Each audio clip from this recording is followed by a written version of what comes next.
하나님은 대통령에게 관심이 없다.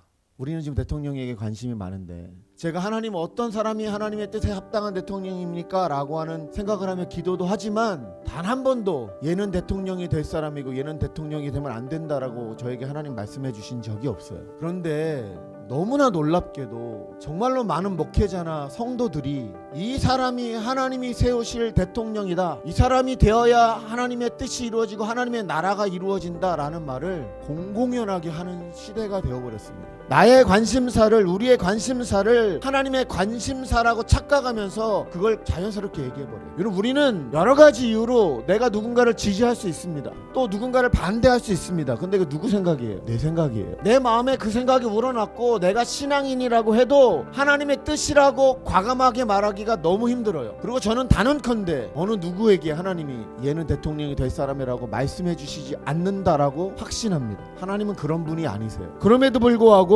우리는 정말로 많은 기독교인들이 1번이 대통령이 될 사람이다, 2번이 대통령이 될 사람이다, 그것이 하나님의 뜻이다 라고 마이크에다가 얘기하고 유튜브에다가 얘기하고 자기 성도들끼리 모여서 심지어는 카톡으로 주고받으면서 그걸 이야기하고 있는 것이 안타까운 거예요. 근데 여러분, 이게 정말로 심각한 상황이 되어버렸어요. 왜냐? 하나님은 뭐라고요? 대통령에 관심이 없기 때문이에요. 어떻게 목사님은 그렇게 단정합니까? 단정할 수 있습니다. 여러분, 성경에 왕들이 굉장히 많이 나와요. 하나님은 악한 왕이 나타나도 내버려 두세요. 선한 왕이 나타나도 그냥 내버려 두세요. 물론 하나님은 누가 될지 알고 계셨겠지만 어느 누구에게도 미리 그를 점지하며 얘기하지 않습니다. 저는 1번이 됐으면 좋겠고 저는 2번이 됐으면 좋겠는데 하나님, 그 사람이 대통령이 돼서 좋은 대통령 되게 해주시고 우리에게 좋은 일들 했으면 좋겠고 우리나라가 잘 됐으면 좋겠고 제가 지지하는 그 대통령이 하나님 대통령 됐으면 좋겠습니다 라고 기도하는 건 괜찮아요. 근데 이 사람이 하나님의 뜻이다 라고 말하는 순간 이젠 완전히 달라지는 거예요. 1번이든 2번이든 이 사람이 하나님의 뜻이고 이 사람이 대통령이 돼야 하나님의 나라를 이 땅에 만든다라고 말하는 모든 목사나 성도들은요, 십계명을 위배하는 거예요. 4절에 명확하게 나와요. 너를 위하여 새긴 우상, 땅 위에 있거나 하늘에 있거나 땅 속에 있거나 어느 것도 만들지 말라는 거예요. 우리의 관심사가 대통령이라는 이유만으로 하나님이 원하시는 대통령은 이 사람이다 라고 말해요. 다 사기꾼이며 거짓말장애입니다. 우리의 기호에 따라 내가 지지하는 대통령은 있어도 돼요. 그걸 문제 삼는 게 아닙니다. 그러나 하나님의 뜻이라고 함부로 생각해서는 안 됩니다.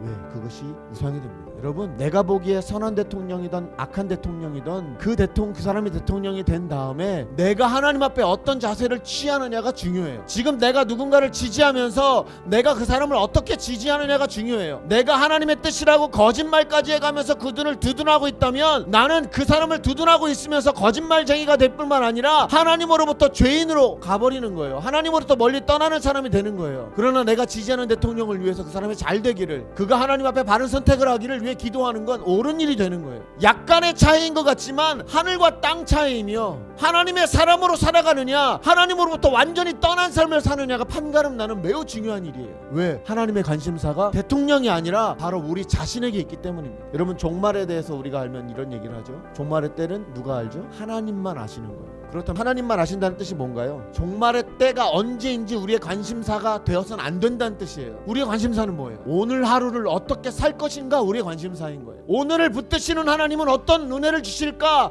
오늘 하나님께서 나에게 어떻게 함께 하실까? 이것이 우리의 관심사인 거예요. 언제 망할까? 종말이 언제 올까? 관심을 두라는 게 아니라 오늘 하루를 우리가 어떻게 살 것인가에 관심을 두라는 거예요. 하나님의 관심사는요, 종말에 있지 않고 오늘 우리가 어떻게 살 것인가요. 그런데 우리가 오늘 어떻게 살 것인가를 잘 살려니까 하나님이 뭘 이야기하는 거예요? 종말은 심판이 있어. 오늘을 어떻게 사느냐에 따라서 너는 심판대에서 종말을 어떻게 맞이할지 몰라. 그러니까 너희들은 종말에 관심 두지 마. 오늘 하루에 관심 둬. 어제까지 네가 잘못된 삶을 살았어도 괜찮아. 오늘부터 하나님 앞에 옳은 선택을 하며 살면 내가 너를 인정해 줄게. 이게 하나님의 계획이에요.